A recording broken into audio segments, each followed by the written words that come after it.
เราคราวนี้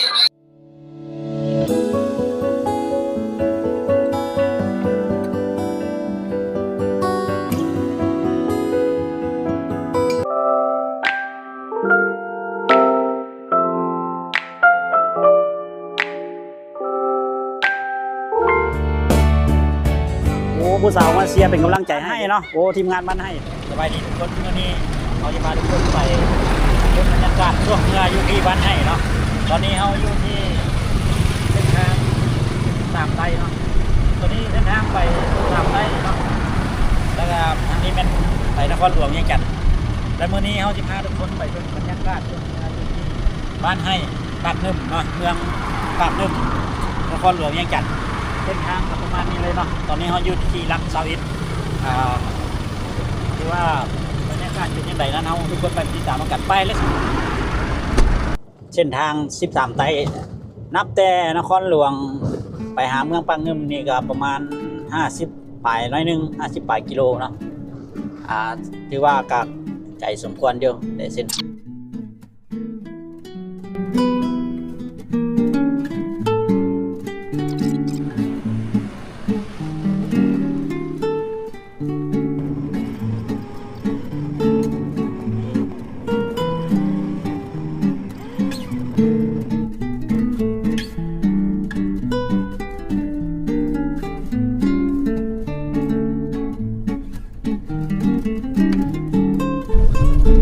ตอนนี้เรามาฮอดสถานที่บ้านให้เรียบร้อยแล้วเนาะสถานที่ที่มันจะมีการช่วงเรือการแข่งเรือประเพณีตอนนี้เราอยู่ที่ใกล้กับขัวในบึงบรรยากาศ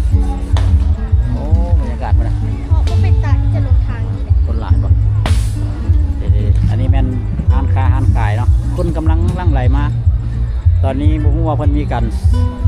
ช่วงเงือเราบอกเพราะว่านี่ก็ประมาณ1 โมงละ1 โมงยังเราหัวเป็นช่วงเรียบร้อยแล้วบ่ไปเบิ่งกันเลยเขาเจ้าช่วงหรือว่าเงือนะยังเอายังบ่ทันช่วงจากบ้านเลยช่วงบ้านนึงแล้วบ่ยังเป็นบ่จังโมงเขาสิช่วงนี่3 โมงเขาเลิกแล้ว3 โมงนี่ก็ตีนเดียวเดี๋ยวไปลงไปไปเหยียบเบิ่งได้เหยียบถึงจังหวะได้ล้มนะนี่3 ลูกอันนั้นเลยจังหวะเบิ่งดูนี่อันนี้เพิ่นที่มาทดสอบยิงลูกลูกปุ้งเอาลงเด้อ1 2แน่นอนเลยเว้ย3ว้าเลื่อนกันปะนะโอ้สุดยอดเลยนี่สุดยอดสีมือนี่เป็นธรรมดาเลยนะสุดยอด3 ลูกเท่าไหร่เนี่ย10,000 3 ลูก 10,000แล้วได้อย่างไรน้ำโอ้3 ลูก 10,000เลือกเอาเลยเป็นบ่ตุ๊กตาก็แม่นอ๋อนี่ก็10,000นี่ก็แม่นมาเลยเอาเลยได้2 เทื่อแล้วบ่นี่ที่ลึกหลายวันนี้เฮียนมาเป็นเสื้อผ้าประเภทเสื้อผ้าแต่นี่โซนเสื้อผ้าจะมีวงดนตรีอยู่ข้างหน้าทางคุณเนาะคนกำลังลังไหลมาเลาะโอ้ดีมาเห็นอาหารซุซิเลือกเอา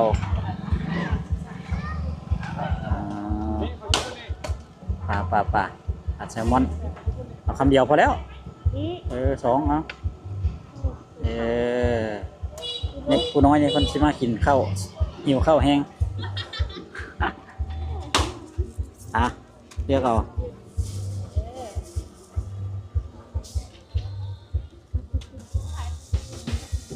อันเขียวๆนี่มันอย่างไงพักว่ะสลายนั่นเป็นอย่างตรงนี้ก็จะคิดแล้วแหละ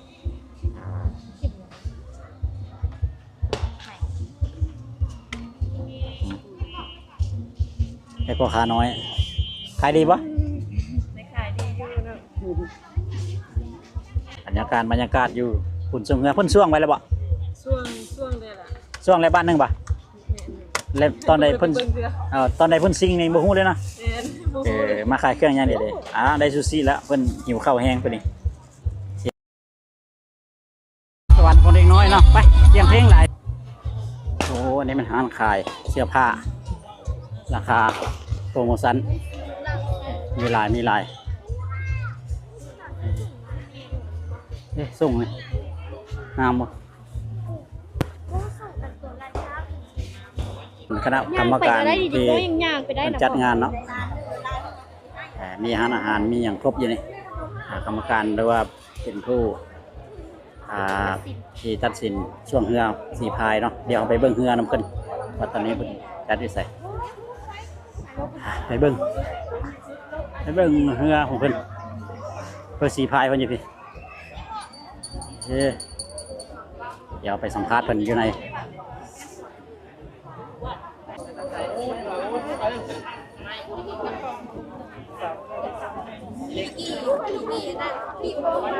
กองเสียบ้านใดนี่กองเสียบ้านไหนเสียบ้านไหนเฮ้ยบ้านไหนเพิ่นนี่บ้านให้วะโอ้ใส่ละนี่บ่บ้านให้บ่นี่อ๋อหลายแทศนะบ่บ่นี่โอ้น้องๆมาเสียบ้านให้กองเสียเลยเด้พี่สัมภาษณ์สีพายพี่นอนอยู่เปพี่อันนี้บ้านไหนนี่นาลองบ่เขาแข่งไปแล้วว่าบ้านหนึ่งแข่งแล้วบ้านใดกับบ้านใดเมื่อกี้นี่เรียกว่าแข่งรวมแข่งนาลองกับน้องอ่อนิ้วชนะวะแพ้ว้ายสีพายจะคน12เนาะโอ้ประเภทน้อยเนาะโอเคเดี๋ยวไปติดตามนาลองเสียกับบ้านอย่างว่าเมื่อกี้นี่อ่อนิ้วบ้านอ่อนิ้วก็มีเว้ยนี่แม่นวะเสื้อนี้มันบ้านนาลองว่าสีฟ้านี่โอ้อย่ามาพี่กองเสียมันบ่มีเนาะนี่กองเสียบ้านให้ของแท้นี่เห็นบ่ลายเลยขอเสียงขอเสียงเอาจังได้จังโอ้ใช้หัวหน้าทีมสบายดีวันนี้วะโอ้ชนะบ่เมื่อกี้นี่แพ้วะแพ้จักประมาณจักวะลำ1-2 ลำโอ้โมเมนต์แพ้ธรรมดานะแพ้ยาวเลยโอ้ขี่งัวขี่ควายกับนี้เราบ่เป็นอย่างแกไม่เนาะอันนี้ฮอตมิดนี่จะฮอปแข่ง4ฮอปห่วยมันฮอตแรงมาต้นอย่างแล้วโอ้น่าลองอันนั้นไม่ฮอปนึงวะนี่โอ้มีคนเท่เสื้อลองเด้ออ่านมันก่อนทีมเหือเทพทำดำอมรินโอ้พี่ลึกเลยน่าลองแต่ว่าเสียไปฮอบนึงต่อไปเราต้องให้ชนะอย่างเดียวจึงได้เข้าฮอบต่อไปนี่ถ้าเป็นบชนะนี่ถือว่าตกฮอบหมดเลยจังไดเอารอบ3เนาะโอ้เอาสู้ต่อไปสู้เด้อสู้โอ้อันนี้มีการเติมพลังบ่นี่เพิ่นดูพลังตามมาหุ้งว้ายสุดยอดเลยนี่กินแล้วมันฮ้อนมันขึ้นเลยเด้ช่วงเหือเด้ไปแล้วอันนั้นโอ้เอาเลยเด้เมื่อกี้นี่อันนั้นเป็นบ้านไหนนะบ้านไหนนะดอกคำโอ้ดอกคำนี่ว่าเหือเมื่อกี้นี่โอ้จะกินเด้อเอาคนกำลังเร่งแล้วทีมงานเร่งแล้วกินลายมันนักท้องมันบ่แข็งนี่บรรยากาศอยู่แคมป์น้ำเงิมตอนนี้มันมีการเอาเงือขึ้นไปแล้วเดี๋ยวจะลงมาจะพายลงมาโอ้ได้อันนี้ท่านผู้ชมเนาะเป็นกองเชียร์ลายกองเชียร์กองเช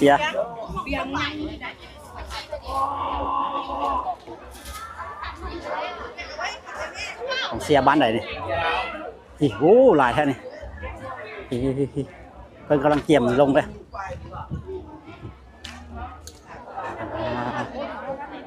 ลายแท้อะไรอันนี้เชียร์บ้านไหนเนาะนี่เนาะบ้านยังบ้านให้ปะหรือว่าเชียร์รวมเลยโอ้ผู้สาวมาเชียร์เป็นกำลังใจให้ดิบักได้ลายดิคนนี้ก็มาเชียร์บ้านไหนล่ะ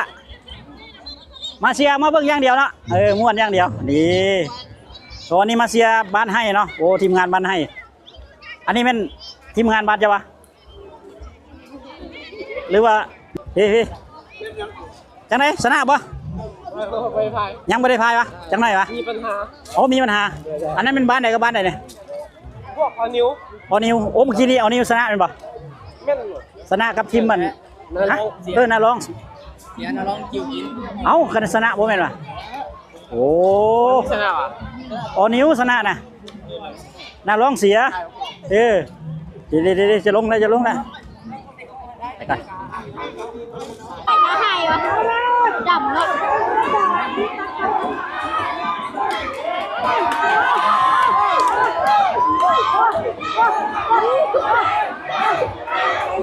ตื่นจัด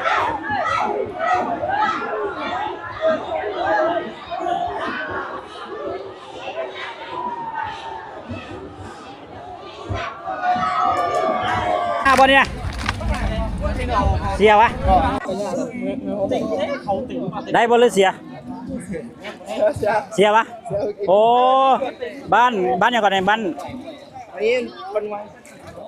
บ้านฮะโอ้ใส่ซื้อนิว นี่ไอ้นิว โอ้นิววะใส่ซื้อโอ้นิว น้อง โอ้นิววูบเรืออันเดียว เอาวะของเจ้าดิจับยันดิท่านโอ้นี่ยัง เอาจะมาขึ้นที่นี่โอ้เหนียวหน้าไหนเมื่อกี้นะพระเจ้าไป เป็นยังไงเขาอยู่ฟังนั้นปะโอ้น้ำมันไหลแห้งในเบื้องนี่ มันบุทัน5 กับ 10นะมันเหนียวใช่อันฟองปากกระเต็งแล้วแต่ว่ามันดูดีเขาติ่งมันจะเปิดน้ำบอกนี่เราไม่บอกน้ำซีเขียวนะนี่เพราะว่าเสียไปฮอบนึงเนาะเขาแก้ตัวอีกสามฮอบโอเค มี10 รอบแบบ ทีนี้มันเสียไปฮอบนึงแล้วมันจะมีการแก้ตัวอีกฮอบต่อไปเป็นยังก็เทพนาคาโอ้มื้อนี้ปีกายนี่ชนะบ่ยังไดเนี่ย ชนะตลอดได้ไงเนี่ย โอ้ชนะตลอดเนาะเอาไม้ไว้กลางก็ได้เลย แซ่บตลอดเด้อ แซมเนาะปีนี้ได้ ของ เท่าไห แช ร่ มป์มันได้10 ปีแล้ว อยากอยู่แล้ว ของแชมป์มันได้10 ปีแล้ว 10 ปีแล้ว 10 ปีแล้วของแชมป์มันเนี่ยเทพนะครับก็ได้10 ปีแล้ว บ่เปลี่ยนแซมเนี่ยบ่ เขาจะเปลี่ยนปีนี้แหละ ของเสียบ่นี่ ของแชมป์บ้าน ของเสียมาเลยโอ้บ่ของเสียมีแต่ผู้งามๆมึงเด้อนี่ผู้นี้ก็ เข้างานเลยนะถึงว่าเข้างานเลยนะ เอ้โอ้งามเด้ๆๆนี่มาแต่บ้าน บ้านทาดอกคำเด้อ บ้านดอกคำเนาะ ทานดอกคำนี่นะนี่ก็ทานดอกคำนี่นะทานดอกคำนี่นะ ของเสียรถจ้องไปเพิ่งแม่ กองเชียร์เทพนะคะ นี่ เชียร์เทพนะคะ ว้าวให้ทั้งสองเลยเอาอ้อนและเป้าวันลมให้เนี่ยเห็นปะนี่ครับบรรยากาศที่มันกำลังมีการเสียไปน้ำกินไปน้ำดื่มไปน้ำมันนะจ๊ะโอ้ครับ แล้วเราไม่ได้แชร์ได้จำเป็นหัวหน้ามีงานตู้เนื้อนี่กินไป10 ปีแล้ว สีพายได้น่ะสีพายได้น่ะ กินไป10 ปีแล้วผ่านคนขับเยอะแยะ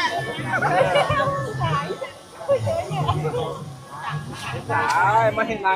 ไปเงินหมดแล้วไปเงินตีเมียขึ้นกัน เฮ้ยเอาตัวไปน้ำได้พายเฮือน่ะ แม่นเขาต้องขยกตัวเวลา โอ้ เวลาเอาพายต้องเวลาเอาทางโยกไปเขาหันใจออก เวลาเขาโยกเข้ามาหันใจเข้า มันจะบ่เมื่อยป่ะ ระบบหันใจของนักกีฬาของผม มันบ่เมื่อยเนาะ ค่อยบ่เมื่อย โอ้มันมีสูตรมีวิธีบ่แม่นที่พายไปแบบนั้นน่ะเมื่อย ตั้งใจแล้วใส่บิดเด้อ ตั้งใจอะไรมันเมื่อยมัน เจ้า นั่นเนาะ เจ้าแม่นแล้วพวกเขาก็มาดีกว่ามาป้องกันแชมป์ปีอันดับที่3แล้วพวกเขามาป้องกันแชมป์นี้ ตำนะตำเนาะ เจ้าสามสมัยถ้าเรามื้อนี้มาพวกเขามา2ทีม ของทีมทีมน้อยทีมใหญ่ ทีมน้อยทีมใหญ่ทีมเทพ ที่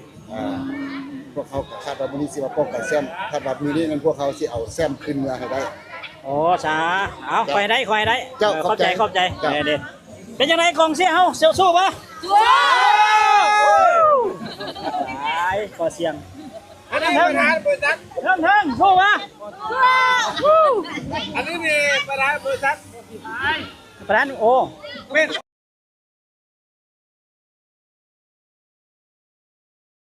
มาบ่ได้ให้ยังไงว่าจังไหนไว้น้ำนุ่นจะนี่เลยหรือบ่นี่ไปใครนี่ไปรักใครนี่น้องว่าแล้วยังชูที่ดูดีเลยขึ้นมานี่ขึ้นมาบนขึ้นมาไหนหัวไหนท้ายว่าจังไหนนี่น้องเอ้ย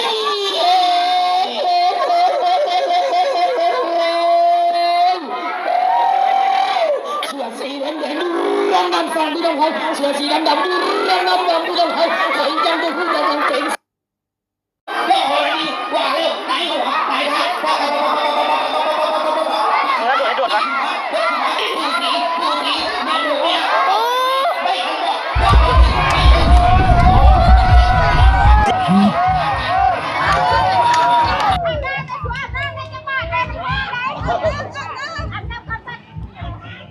ควายแมงวัด เอาแม่นวะ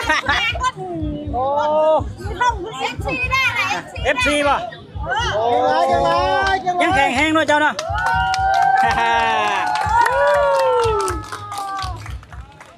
โอ้สุดยอดนี่ทีมบ้านเฮานี่เดี๋ยวอ่านมาเบิ่งเสื้อกันเทปนาคาโอ้ทีมเทปนาคาไอ้นี่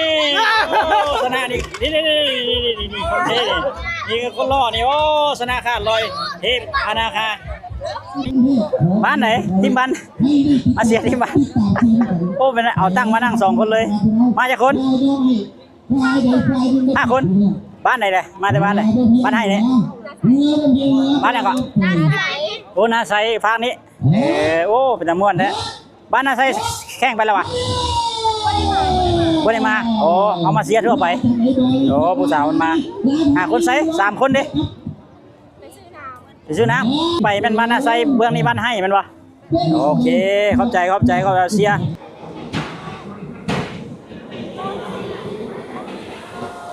มาจับ